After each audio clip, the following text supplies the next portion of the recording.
Bienvenido de vuelta a Unova.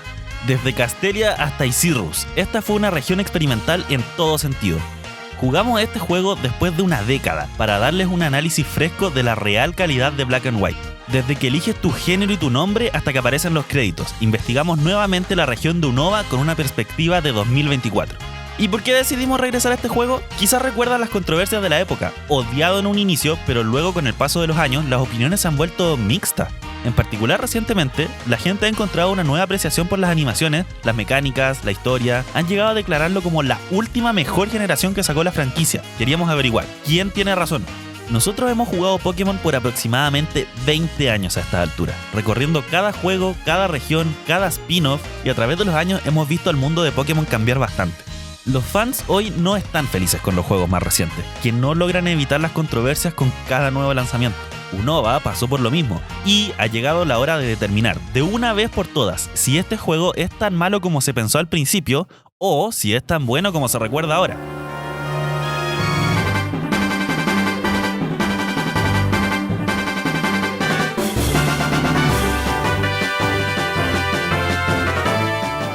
Y como todo... Un segundo.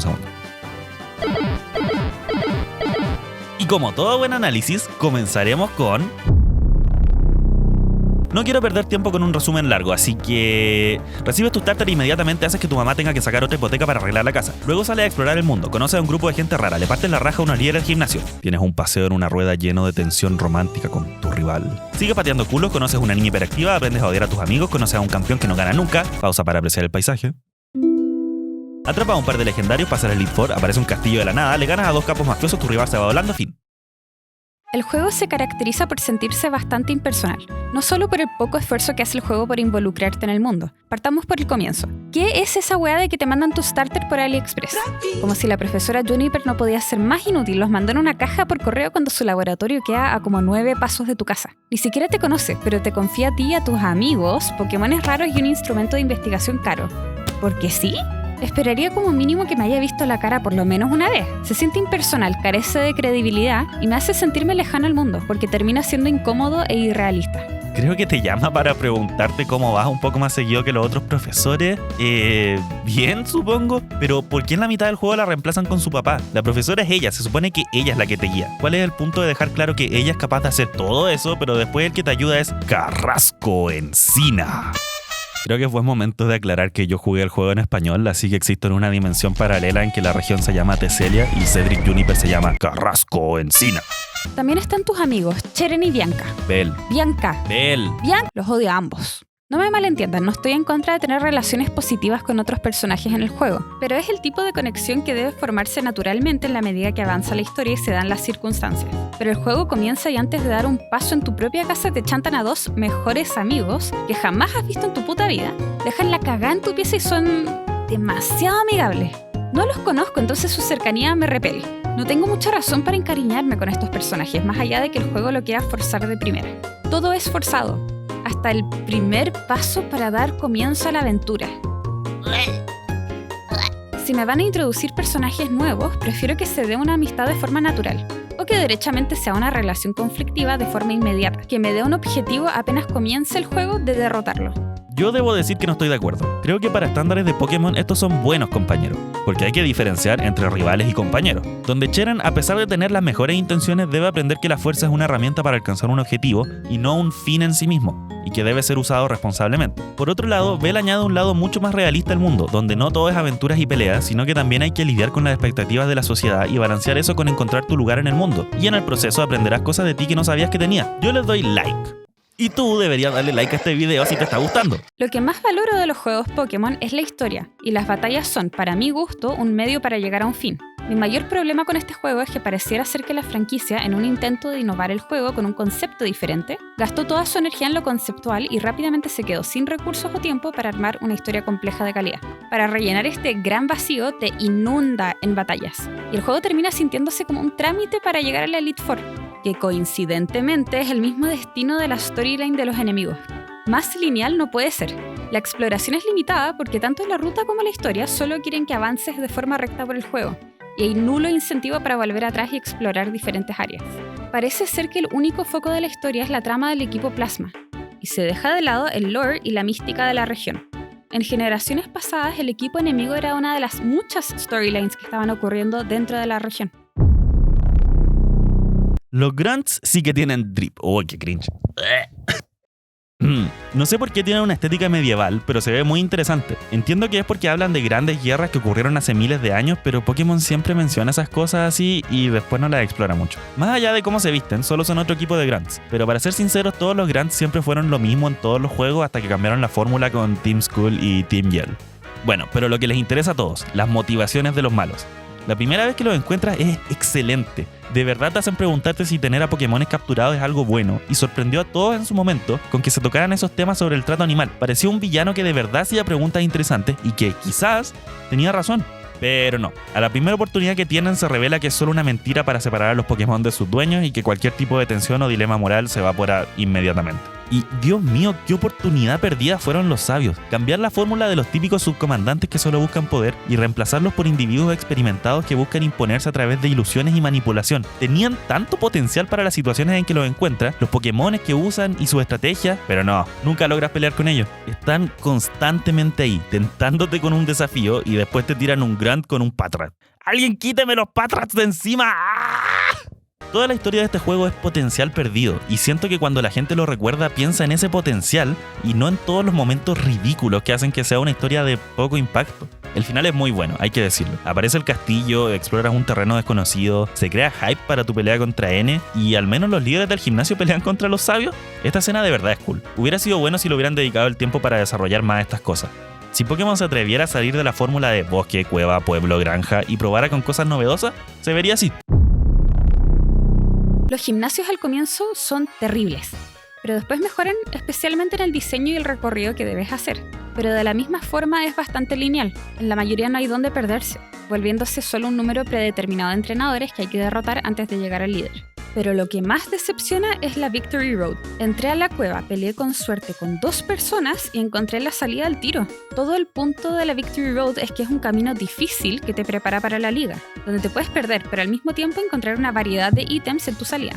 El juego en general es bastante fácil y simple. Llegué a los créditos teniendo solo 4 Ichems, y la Experience Share te la entregan recién en el último gimnasio. Es un juego simple y desordenado al mismo tiempo, donde ocurren varias cosas que tienen poco sentido, y queda evidente que se le prestó poca energía a la historia y al gameplay. Empezando por los starters, fueron los primeros que no gustaron al ser revelados, sobre todo cuando se conocieron sus evoluciones finales. Y en retrospectiva, sigo pensando que están lejos de ser los mejores. Oshawott y Duot tenían mucho potencial, pero después evolucionan en una foca con cara de viejo que parece que le va a costar caminar de un lado a otro y que dudo seriamente que sea capaz de saltar. Por lo menos no es bípedo. Debo admitir que me he encariñado con Tepig porque termina evolucionando en básicamente una muralla de proteína y lo encuentro chistoso. Y también siempre me voy a rendir ante ese efecto de que sale fuego del cuello así.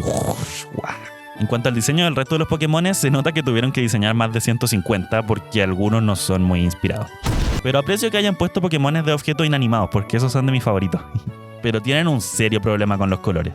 Hay muy poco color y a lo largo del juego se empieza a sentir monótono. Esto se combina con el problema de que no quisieron incluir Pokémones de las generaciones anteriores y pasa que llevas 30 horas viendo las mismas manchas grises una y otra vez y miras a los Pokémones antiguos y simplemente los extrañas. La verdad es que hay buenos y malos, pero creo que la mejor opción era incluir a los antiguos para poder concentrarse en que los nuevos sean lo mejor posible.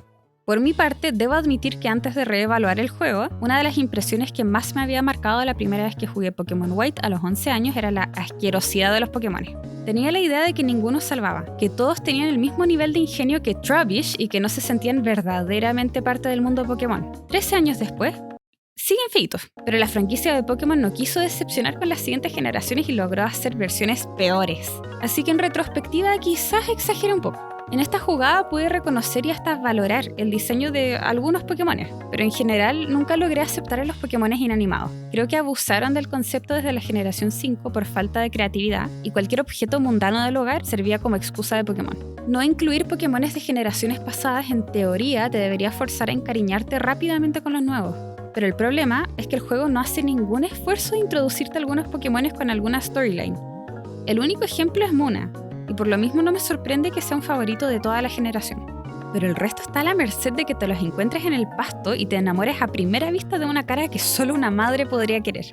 Los legendarios son a lo más mediocre. El problema es la falta de mística asociada a los miles de legendarios que acumulan para el postgame. No te hablan de mitos y leyendas de ciertos lugares geográficos en Unova que tienen un vínculo especial con un gran legendario. No, te mandan a coleccionarlos al final como stickers de Hugo Watts. No podría acordarme ni de la mitad de los nombres. Se genera cero vínculo emocional y si los miras bien, son hombres de mediana edad que realmente no quiero atrapar. Los lugares donde ocurren varios de estos eventos especiales carecen de contextualización. Por ejemplo, nunca te explican el motivo o la significancia del Dragon Spiral o el resort en el desierto. Al parecer están solo para hacer zonas estéticas de batalla. No tienen su propia historia preexistente a los eventos. Si el concepto, la historia y los Pokémones van a ser deficientes, esperaría por lo menos que los aspectos de soporte, como el diseño, la música y el diálogo, fueran excelentes. Pero como ya hemos aprendido después de 14 tristes años, ya no se puede esperar mucho de Pokémon. Caliente fiesta. Empezaré con el mejor aspecto para no ser tan hater. Visualmente el juego es hermoso, en particular en cuanto a los paisajes y la cinemática. Las estaciones se sienten en varias rutas y ayudan a que sea una experiencia más inmersiva cuando la historia no hace mucho para enganchar emocionalmente al jugador. El elemento de las hojas flotando por el aire, las palomas volando, el hielo en la ciudad y el detalle de la naturaleza son ejemplos de maneras para aumentar la credibilidad y la mística del mundo Pokémon en un plano 2D pixeleado. Este es su mayor fuerte. La música no es mala per se, pero tampoco es memorable. No despierta emociones o recuerdos de la misma forma que lo hacen las 4 generaciones previas. Hablando de memorabilidad, las ciudades son meros puntos de stop como una OXXO cualquiera. Como decía antes, no hay incentivo a detenerse y explorar las ciudades.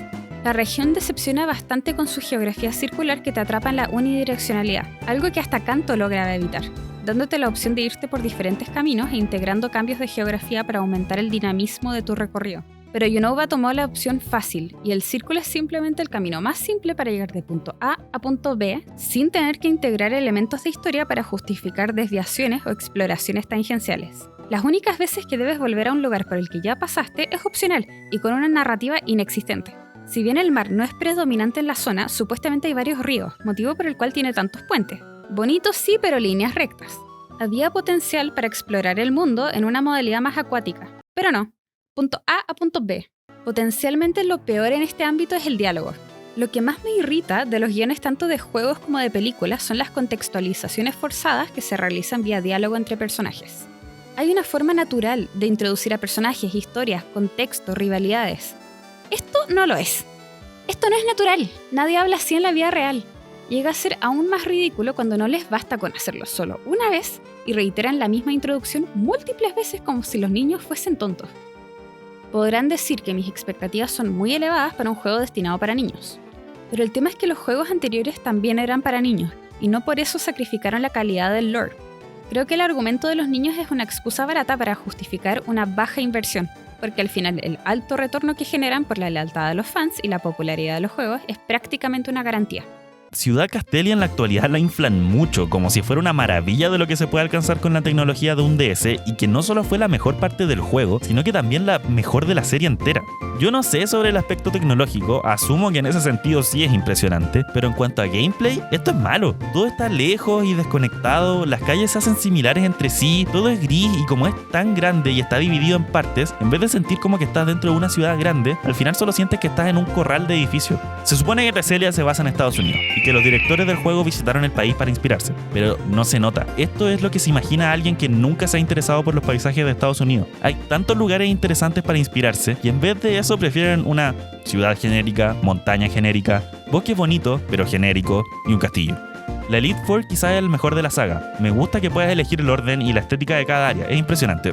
10 puntos. Y gracias a Game Freak por hacer cosas de sentido común como TMs de uso infinito o no inundarte con HMs inútiles. Solo te tomó 5 generaciones. Creo que lo que resume este juego es potencial desperdiciado. Sientan las bases morales para una historia muy interesante y después lo dejan de lado y recaen en errores como batallas forzadas sin ningún sentido narrativo, villanos que parecen ayudarte cada vez que pueden porque no saben cerrar la boca y que solo parecen existir cuando están en pantalla, personajes que aparecen y después son olvidados, etc. Hay cosas técnicas, sobre todo en cuanto a las peleas, que son las que más destacan y son las que se han mantenido hasta las generaciones actuales. Se lograron cambios que hacían falta de hace mucho. Creo que cuando la gente recuerda este juego piensa en los temas centrales de la historia sin acordarse de cómo se desarrollaron, o recuerdan los avances técnicos de las peleas olvidando todo lo demás. Es por esto que debo decir que, después de haber jugado Pokémon Black and White después de 13 años, las fuertes críticas iniciales tenían razón. Gracias por ver el video hasta el final. Recuerda suscribirte y compartirlo con tus amigos. ¡Chao!